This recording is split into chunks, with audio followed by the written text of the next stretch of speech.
There are thousands of gallons of gasoline dedicated to how quickly I can burn a bridge. But I'm beginning to crawl my way out of that wreckage. You'll find me sifting through what's left of my inner child, trying to untie the knots in my trust. There's a Leviathan just over the horizon. I jumped ship the moment it brushed up against my contradictions. Now I'm stuck with hand-stitched goodbye kisses for floating devices and uncertainties the size of a young boy who has the exact same scars as me. I held that halo gently by the wrist, ran my fingers over its fissures, wondered if the marks there were from wearing out too many years like war cries.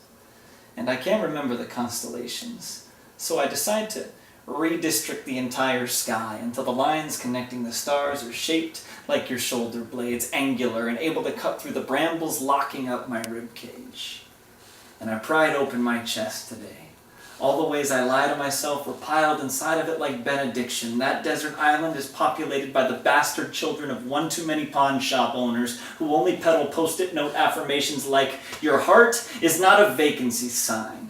But I still feel shark fins up my spine. I've got shark teeth on my mind. We are all sharks swimming inside tanks too small to hide the overbite in our nervous tics. I've bitten off more than I can stomach. The ulcers here have burned through too many days without seeing your face. I need your voice like a tidal wave. I'd slam my head against that hurricane over and over again until my brain bleeds sea foam. Please show me how to get back home.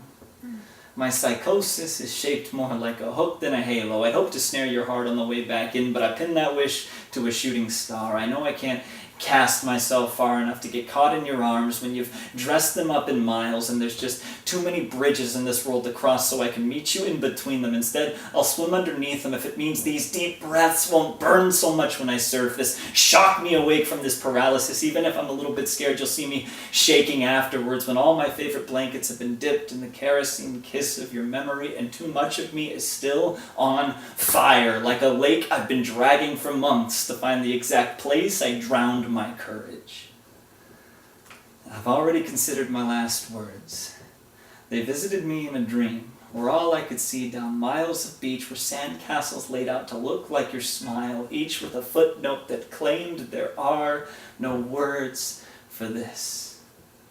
But I still write everything down like addiction. My favorite high is a whirlwind. Your narcotic swagger ropes me in, then reels me out again. I'd dance around the bend in that river if it meant the waterfall at the end of it didn't exist. My persistence is a schizophrenic Vesuvius. The short fuse in my amusement is like a gas mask, and I only laugh to keep myself from smashing everything I see. But you pluck the pace of my heartbeat from the highest shelf in the pawn shop of night terrors, and I don't care enough about silence to muffle the screams that harshly rock my hang-ups to sleep. I have not yet learned how to let some things go. I'm on a non-drowsy dosage of take-back, still pulling at this comatose crankshaft where nothing seems to work right, and my heart feels inanimate like, God damn it, would you just speed this thing up? But your voice works better than a blood thinner. Your laughter is like an afterglow.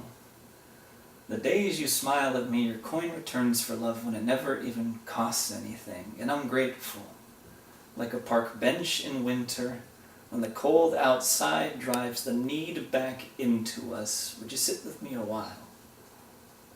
We could wait for the apocalypse. We don't even need to speak. There are no words for this.